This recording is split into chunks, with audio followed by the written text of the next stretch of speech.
আবহাওয়া বিরূপের কারণে বিভিন্ন অঞ্চলে অভাব অনটন সৃষ্টি হওয়ার কারণে সেখান থেকে লোকজন শহরমুখী হইতেছে। ফেনী, নোয়াখালী, এটা কুমিল্লা, এখানে যে বন্যাটা হয়েছে, এটাই আমাদের প্রমাণ করে যে জলবায়ু পরিবর্তন আসলে আমাদের কতটা ক্ষতি করেছে। যখন গ্রাম থেকে একটা শ্রমিক ঢাকামুখী হয়, তখন আসার পরে তার কর্মের কোনো নিশ্চয়তা পাচ্ছে না। গার্মেন্টস সেক্টরটা সহজ একটা জায়গা ছিল, সেখানে সবাই চাকরি করতে পারে। অতিরিক্ত শ্রমিক হওয়ার ফলে বা অতিরিক্ত মানুষ ঢাকায় আসার ফলে এরা সস্তা শ্রম দেওয়া শুরু করে। সস্তা শ্রম দিলে কি হয়, এখানে আইনের প্রয়োগটা দুর্বল হয়ে যায়। ক্লাইমেট চেঞ্জের পাশাপাশি কারখানার যে দূষিত বায়ু বা দূষিত যে বর্জ্যগুলা, এই বর্জ্যগুলার কারণে এই শিল্পাঞ্চলগুলোর ভিতরে যদি দেখা যায়, তাহলে দেখা যায় যে এই শ্রমিকদের গড়াইও কমে আসছে।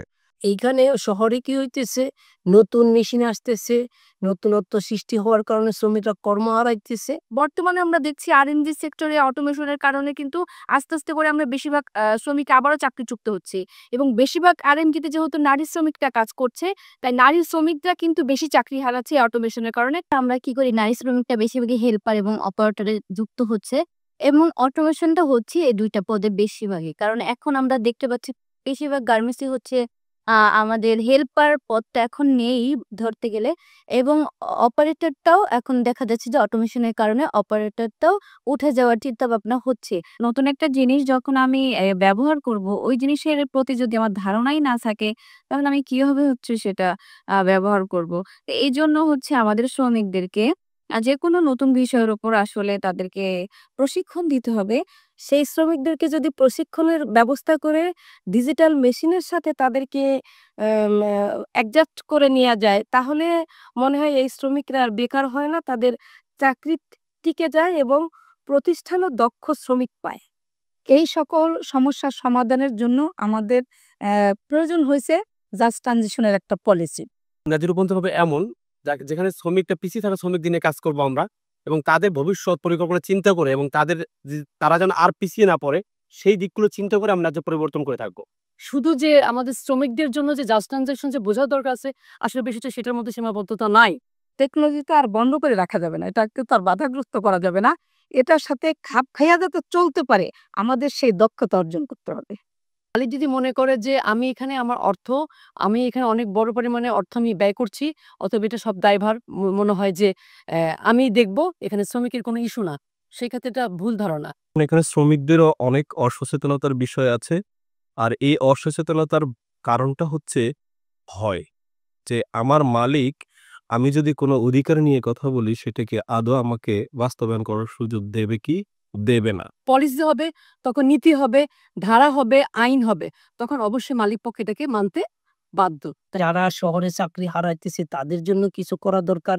আবার গ্রাম অঞ্চলে যাতে বন্যা, খরা, এই বিভিন্ন ধরনের দুর্যোগ, এগুলার কারণে তারা বেকার হইতেছে, তাদের কর্মহীন হইতেছে, তারা দরিদ্র সীমার নিচে চলে যাইতেছে, তাদের জন্য যে একটা পলিসি দরকার, আসলে এগুলা নেই। শ্রমিকদেরকে দলবদ্ধভাবে সেভাবে অ্যাওয়ারনেস করার মতো সুযোগ আমাদের এখনো হয়নি। মালিকরাও শ্রমিকদেরকে সেই ধরনের অ্যাওয়ারনেসের সুযোগ দিচ্ছে না। কিন্তু শ্রমিক নেতারই এই বিষয়ে বিশেষ জ্ঞান নেওয়া উচিত, এবং অনেক লেখাপড়া করা উচিত, এবং প্রশিক্ষণ নেওয়া উচিত, নিজেদের দক্ষ করা উচিত। আমাকে শ্রমিকের কথাও ভাবতে হবে, আমার দেশের অর্থনীতির কথা ভাবতে হবে, এবং আমি যে দেশে আমার যে প্রোডাক্টগুলো আমি সাপ্লাই দিচ্ছি, সেই দেশের যে আমার কতটুকু সুনাম থাকবে, সেই জায়গাটাকেও আমাকে ভাবতে হবে। দেশের যারা শ্রমিক, এরা কিন্তু এই দেশের একটা সম্পদ, এবং এই সম্পদ রক্ষা করার দায়িত্ব এই দেশের সরকার সহ যারা আছে সকলেরই। শ্রমিকদের কিছু মানবাধিকার এবং পরিবেশগত অধিকার রয়েছে। আমরা কাজ করি যে মুনাফাটা অর্জন করি, তার মোটা দাগের অংশটাই ব্যান্ড বায়ার নিয়ে যায়।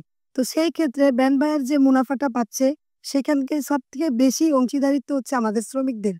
অতএব যেহেতু অংশীদারিত্ব আমাদের বেশি, আর আমাদের কষ্টের অর্জিত টাকা তারা নিয়ে যাচ্ছে, আমাদের যে মানবাধিকার এবং পরিবেশগত অধিকার রয়েছে, সেটা নিশ্চিত করার দায়িত্ব তাদের। এখন এই প্রেক্ষাপটে উচিত যে অতি সত্বর বাংলাদেশ শ্রম আইনে এই সিওস ট্রিপলডির মতো একটা ল যুক্ত করা উচিত।